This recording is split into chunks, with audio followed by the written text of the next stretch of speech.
I'm Dennis McCuistion, and welcome to part two of a two-part series on political polarization.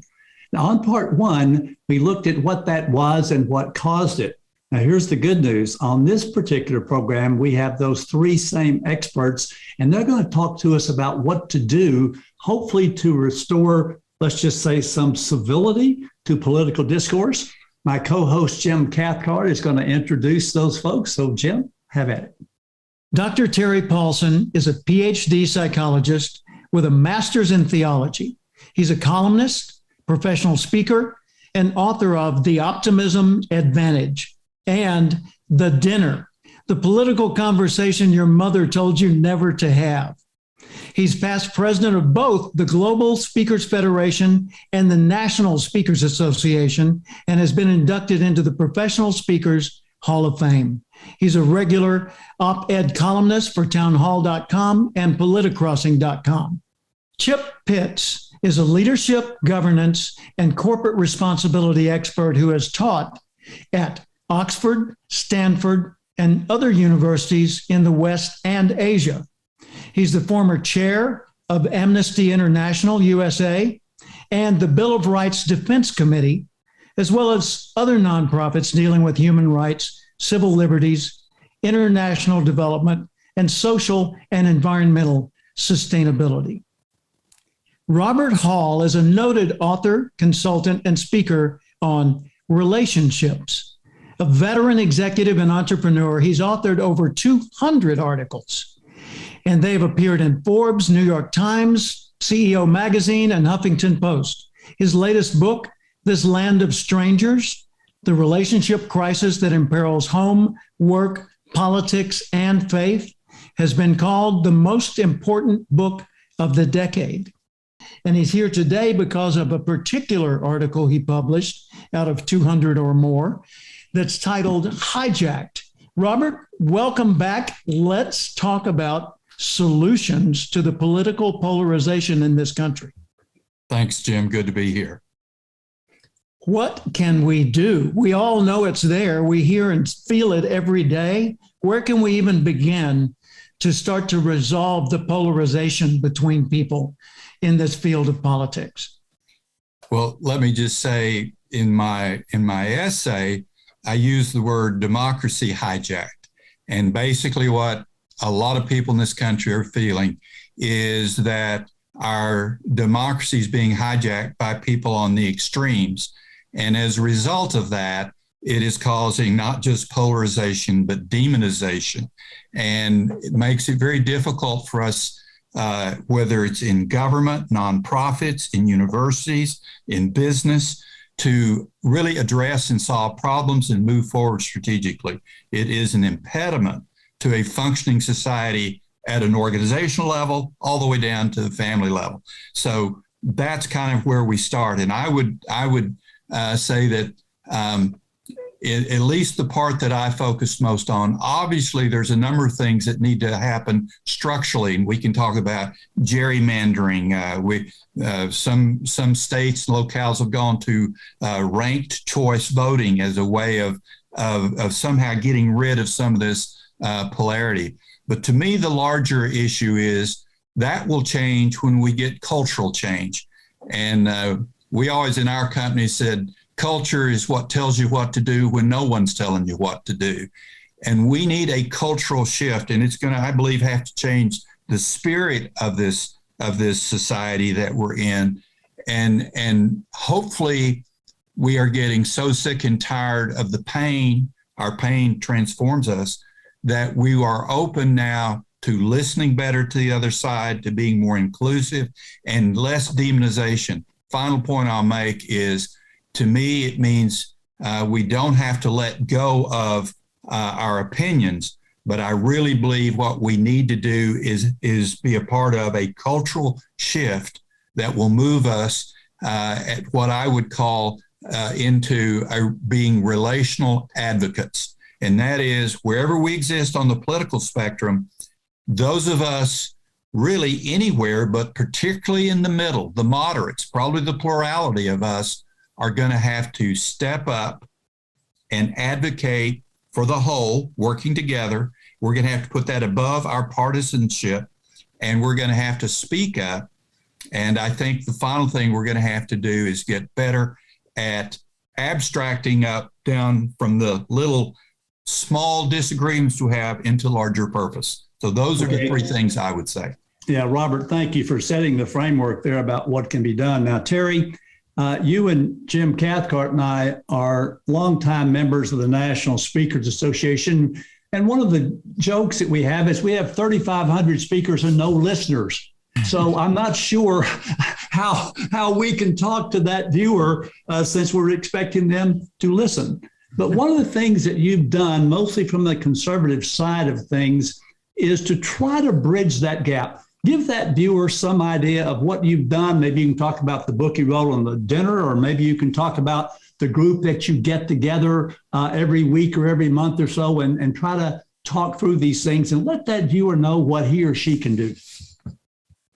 Let me give you one specific thing because it's very near and dear to me, and that is that as an op-ed columnist, first of all, in newspapers, as soon as you write a column, it's out there into the world, and then letters to the editors come.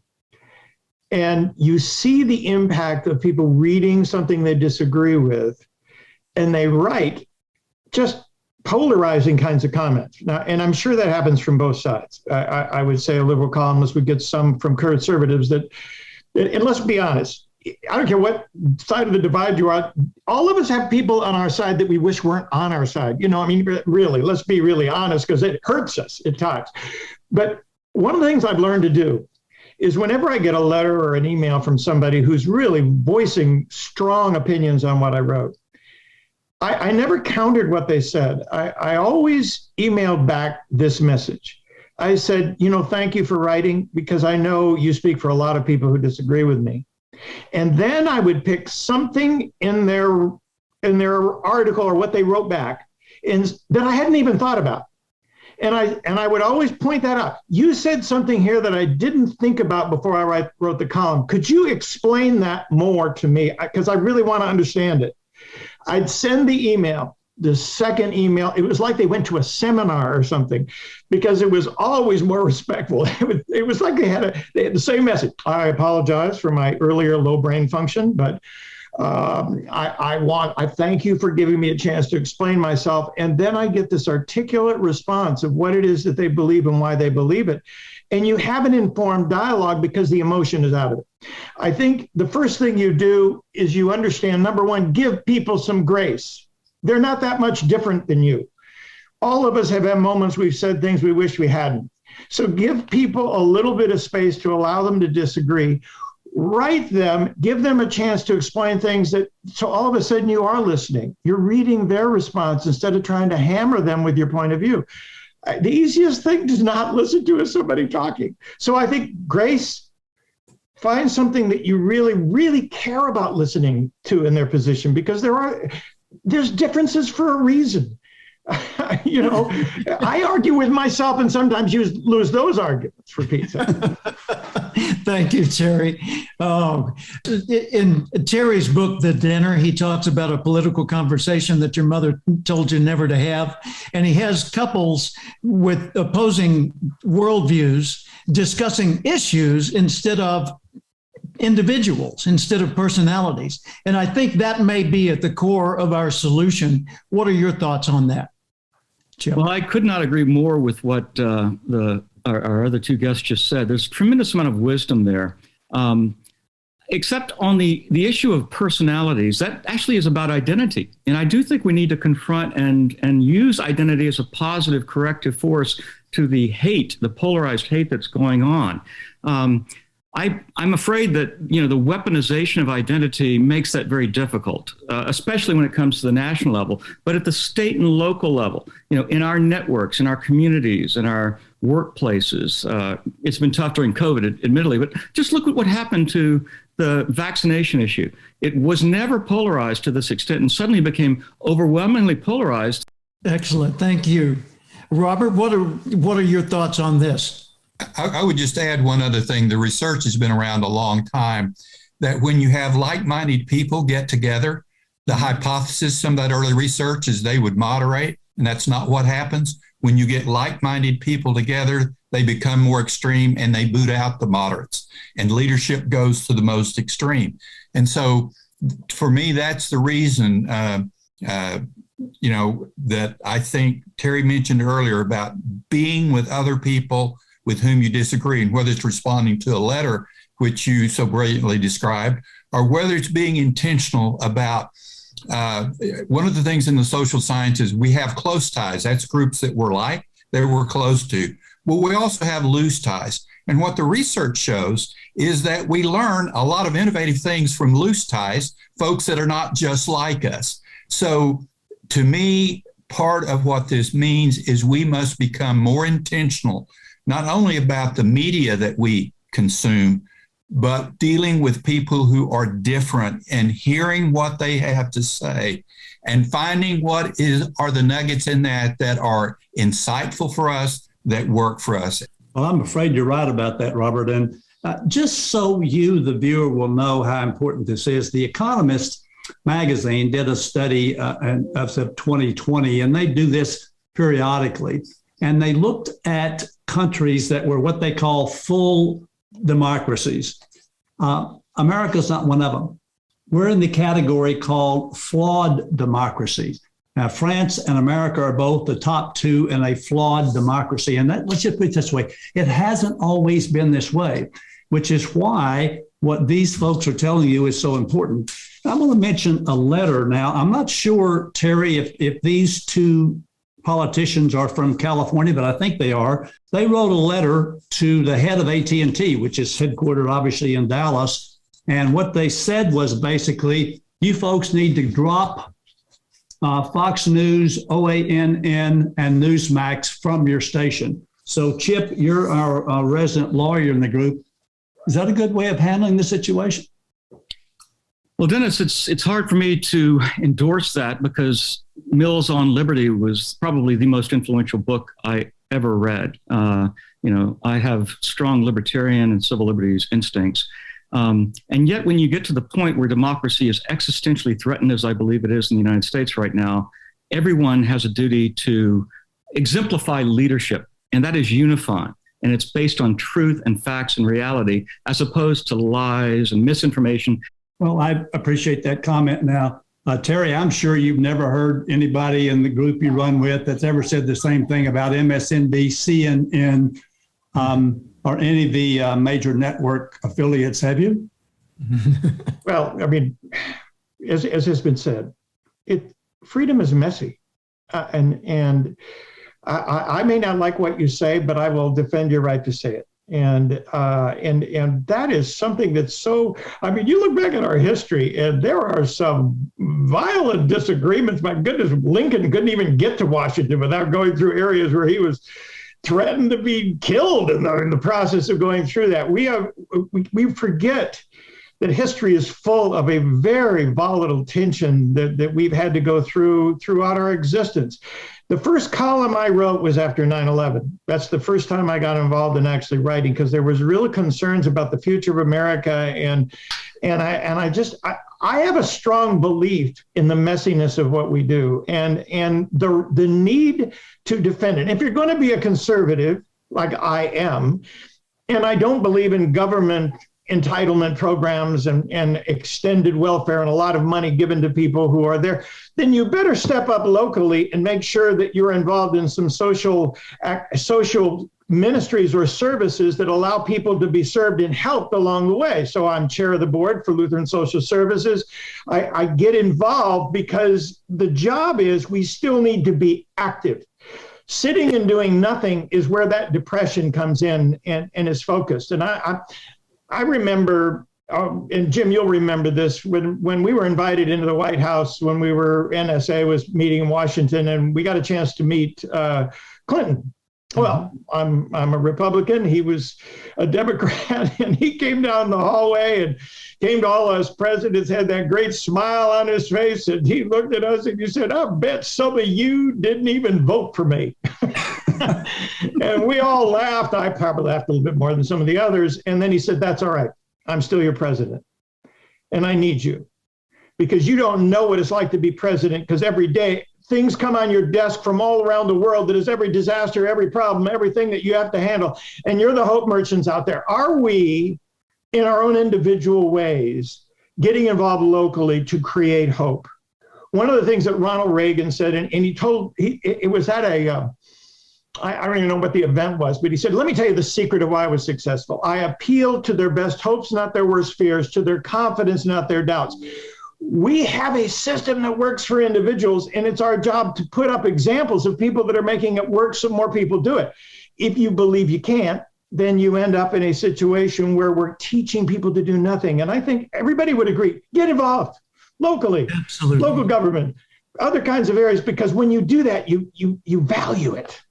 Yeah, it's got to start with the individual. And I remember from that day in the White House meeting President Clinton at the time, it was maybe you or me or Jim Pancero, who was there with us, asked the question, said, President Clinton, we're professional speakers, but sir, in many ways, so are you. Is that true? And he looked directly at me as he was replying, and he said, half my job is keeping people in the right frame of mind. And picking up on one of your ideas, Terry, I said, that's a keeper. And I started writing it down. I'd say half of all of our job is keeping people, starting with ourselves, in the right frame of mind. Would you agree with that, Robert? It's got to become personal if it's going to work at all. I think that's exactly right. And staying in the right frame of mind means being with people, some of whom are like us and some who are different. And I would point to some things that give me some hope about leaders, because we are all leaders, formal or informal. But if you look at just recently, either side of the aisle, Chris Wallace, Jonah Goldberg, Steve Hayes left Fox, Barry Weiss left the New York Times. If you look at what's going on in politics, certainly Liz Cheney has moved from her tribe, I think, trying to find a more central place. You look at certainly people like Joe Manchin and Kristen Sinema taking a lot of flack, moving away. A couple of final examples. The mayor of San Francisco, London Breed, has basically disavowed some of the stances she had taken on defund the police. And Lori Lightfoot in Chicago is taking on the teachers' unions. I see examples of people stepping up. I can't understand all their motives. I'm not saying it's all perfect, but I see examples of people willing to step out and step up for a cause greater than their ideology or their theology or their political party. We all need to be a part of that and figure out those places. I love what you said earlier, Terry. We all have people in our tribe that create a lot of angst for us, and often the most vicious fights go on inside the tribe, not outside. So there is hope out there if we will now recognize this pain and how we can be a part of turning it into gain. Gain being a less hijacked country. Yeah, Robert, I think you're right. And I think you and I did a program a few years ago. And I think that concept, was it destructive escalation? Was that the psychological thing we were talking about? Yes. Yeah. And for you watching this program, go on McCuistion TV and look at that program on destructive escalation. We're not going to get into it right now. But one of the things that all of you has talked about is this polarization is political. A lot of people would suggest that the reason is because government is being asked to do so many things today. Many people would not agree that government even should be doing those things. Most people would say government is not doing well at any of them. I'm talking about all sorts of the spectrum. And so once we do that, we create a problem. Now, I had a conversation here in France when I got here a 3 months ago with a lady, and we were having dinner, and she said, well, I spent 25 years in the United States, and I'm a socialist. I just want you to know that I'm a socialist. And I said, fine, that's great. And so we had some more conversation, and I asked her what she knew about economics. She had never taken the course in economics, didn't know anything about economics. When I pointed out some things, Chip, to her that contradicted her ideology, then she got defensive about it. Now, that was okay, too. I paid for dinner. but she hasn't responded to an email or talked to me since. Is that the way to solve the problem? Absolutely not. And you're right. But we also need to be clear that the socialism in France and in Europe generally, the social democrats, are not the centralized communist central planning autocracies that obviously that were the source of wars in the 20th century. But now we're seeing a resurgence of autocracy again around the world, the current conflict with Russia, China's governance model as opposed to the U.S. government model. Anybody that cares about U.S. national security, public health, the economy, markets in these corrupt autocracies are not really free markets. The courts aren't independent. They have censorship. They don't have the entrepreneurialism that we have. And it's being cracked down on in places like China right now. So the method that I endorse, which is very similar to that suggested by Terry and Robert, is one that I've kind of crystallized with the Organization for Identity and Cultural Development, on whose executive committee I've sat the last few years. And it basically does start with avoiding political cues, really deep listening. So it's not talking, not trying to persuade the other, empathizing with them. Yes, as Robert said, finding things you can agree with. And we can all agree because we have identities other than the partisan political identities. We have identities loving beer or hunting or fishing or nature or whatever. And then, only then, can you start really gentle questioning and mutual understanding. And that will result in changes either way. Stanford's deliberative democracy experiment is one example of that. Braverangels.org is another example, and Smart Politics is another organization. People can get involved in those and get guidance as to how to have these positive conversations to enhance mutual understanding. And that's one thing I strongly recommend. I think that's well said. And you're right about the socialist system. It's different from what we usually think about. We did a program on that recently, so check that one out as well. But the thing that bothers me, Chip, because you just alluded to it, is autocracies like China and Russia, as an example, are using our political polarization against us in the world of opinion. Now, Terry, what would you say about that? I mean, we're supposed to be that city on a hill, and it seems like we're going down in the dumper sometimes. Well, we should be selling our system a little bit better than we have, and I think in the midst of the polarization right now, we're not doing a very good sales job around the world on the basis of what we have to offer. I mean, autocratic systems are easier. They're costly. The freedoms are not there. You mentioned the socialism, and I don't want to use that term, but I will say this. I think always working really hard, starting a business should be easier than establishing and getting support from government. And one of the programs we did at LSS, which was called Uplift, we had people, they were experiencing the cliff. They had government services and they were trying to get out of it. But as soon as you start making money, we had one individual who all of a sudden got a raise. And as soon as she got a raise, her support for housing went so significantly down that she made less money getting successful than she had if she didn't. And she said to me, and we were working with her, each of them was paired with a business professional to try and help them start their own business. She said, I'm not going back. I'm not going back. I want to start my own company. And now she has her own company, and she's a Black young woman who's just doing amazing things.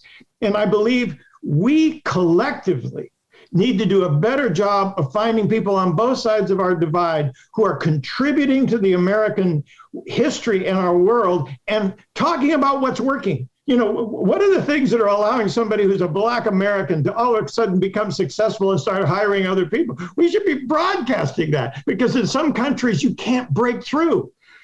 You know, right. and I think there's where we can all do a better job of talking about what works and share examples of that, so we can be proud of the parts of America that are still working.